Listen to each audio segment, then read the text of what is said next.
Hi hello आणि नमस्कार सर्वांना. माझ्या अजून एका नवीन व्हिडिओमध्ये तुम्हा सर्वांचे सहर्ष स्वागत. गुरुवारी पुष्य नक्षत्र असल्या कारणाने गुरुपुष्प अमृत योग तयार होत आहे.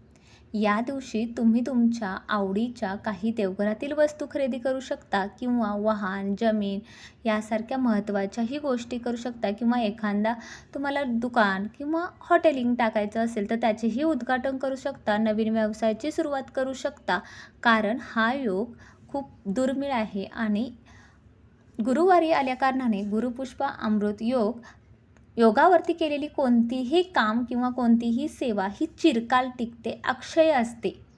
या दिवशी तुम्ही गजलक्ष्मी ही तुमच्या देवघरात नसेल तर खरेदी करू शकता. गजलक्ष्मी खरेदी करताना गजलक्ष्मीचा एक पाय हा पुढे असावा, म्हणजे ती गजलक्ष्मी चालत आहे असा आपल्याला भास होईल.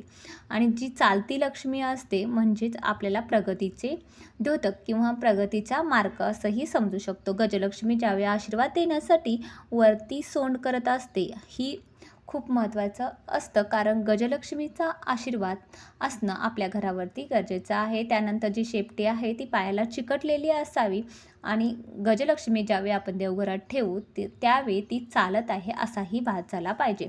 मोठमोठे राजवाडे किंवा हॉटेलिंग किंवा कुठेही तुम्ही गेलात जिथे खूप चांगल्या प्रकारे ते व्यवसाय किंवा उद्योग चालत आहे तिथे ही गजलक्ष्मी असतेच असते. तुम्ही सोनाराच्या दुकानातही पाहू शकता, काही ठिकाणी चालती गजलक्ष्मी ही ठेवली जाते. गजलक्ष्मी ठेवताना नेहमी जोडीनं ठेवायची आहे. एक गजलक्ष्मी कधीच ठेवू नये. आणि गजलक्ष्मी आणल्यानंतर तुम्ही त्यावरती पंचामृताने अभिषेक करून तिला सिद्ध करायचे आहे. सिद्ध करणे काही अवघड नाही. तुम्ही कुंकुमार्चन पुस्तकातील 108 नवे महालक्ष्मीचे बोलू शकता, कारण महालक्ष्मीचेच एक रूप म्हणजे गजलक्ष्मी आहे. आणि त्यानंतर त्याच्यावरती कुंकुमार्चन करायचं आहे आणि आपल्या देवघरामध्ये तिला सिद्ध करायची आहे. अशानं आपल्यावरती माता लक्ष्मीची कृपा अखंड राहते. याचबरोबर या दिवशी तुम्ही कमळगट्ट्याची माळही खरेदी करू शकता, कारण मी मागच्याच व्हिडिओमध्ये तुम्हाला सांगितलेलं आहे की कमळगट्ट्याच्या माळेवरती केलेली सेवा ही 108 कमळाची फुले अर्पण केल्यासारख्याच प्रमाणे आहे. कारण आत्ता सध्या तरी कमळाची फुले बाजारपेठेत आपल्याला विकत मिळत नाहीत. अशावेळी पर्याय म्हणून तुम्ही 108 मण्यांची माळेनं जप केल्यानंतर ओम महालक्ष्मी नमः असं जरी म्हटलं तरी 108 वेळा तुम्ही ती कमळे महालक्ष्मीला अर्पण करताय असंही होऊन जाईल. कारण कमळाचं फूल माता लक्ष्मीला प्रिय आहे. चिखल म्हटलं की आपण घाबरतो, कारण तो अंगाला लागेल किंवा आपलं कपडे किंवा अंग मळेल. पण वैशिष्ट्य म्हणजे हेच कमळाचं फूल चिखलातून उमलतं, पण त्याला कणभरही चिखल न लागता आपलं सौंदर्य खुलवतं. म्हणूनच की काय, पण ते माता लक्ष्मीला खूप आवडतं. म्हणजेच तुम्ही कुठून आणि कोणत्या परिस्थितीतून काम करता याला महत्त्व नाही, तुमचं अस्तित्व सिद्ध करणं याला खूप महत्त्व आहे. त्यानंतर याच दिवशी तुम्ही श्रीयंत्राचीही स्थापना करू शकता. श्रीयंत्रावरती कुंकुमार्चन जर तुमच्याकडे ऑलरेडी असेल तर त्यावरती कुंकुमार्चन करू शकता.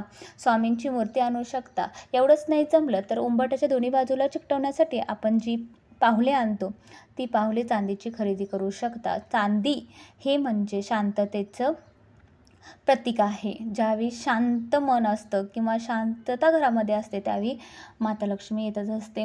म्हणून आता सध्या सगळीकडे चांदीचे दागिने आपल्याला पाहायला मिळतात किंवा स्त्रियांना आपल्या शास्त्रामध्येही सांगितलेलं आहे की चांदीचे कमरपट्टा म्हणा किंवा चांदीचे पैंजण म्हणा घाला, कारण चांदी ही शीतलतेचे प्रतीक असल्या कारणाने शांत आणि आपलं भावना किंवा मानसिक स्वास्थ्यही चांगलं राहतं. तर त्या दिवशी तुम्ही चांदीही खरेदी करू शकता.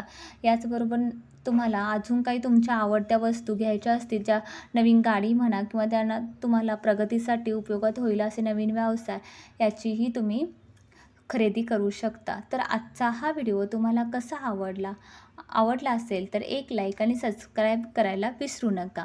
याचबरोबर देवघरासमोर मी काढलेली लक्ष्मीची पावले तुम्हाला कशी वाटली, त्यावरती उमटलेले कमळाचे फुलेही कसे वाटले मला नक्की सांगा. आणि यासारखे देवघरासमोर काढण्यासाठी अजून काही तुम्हाला रांगोळ्या हव्या असतील आणि त्याही झटपट काढायच्या असतील तर त्याचाही मी व्हिडिओ लवकरच बनवेन. फक्त तुम्ही कमेंटमध्ये तुम्हाला अशा रांगोळींचे दररोज देवघरासमोर रांगोळी काढण्यासाठीचे व्हिडिओ पाहिजे असतील तर मला नक्की कमेंटमध्ये सांगा.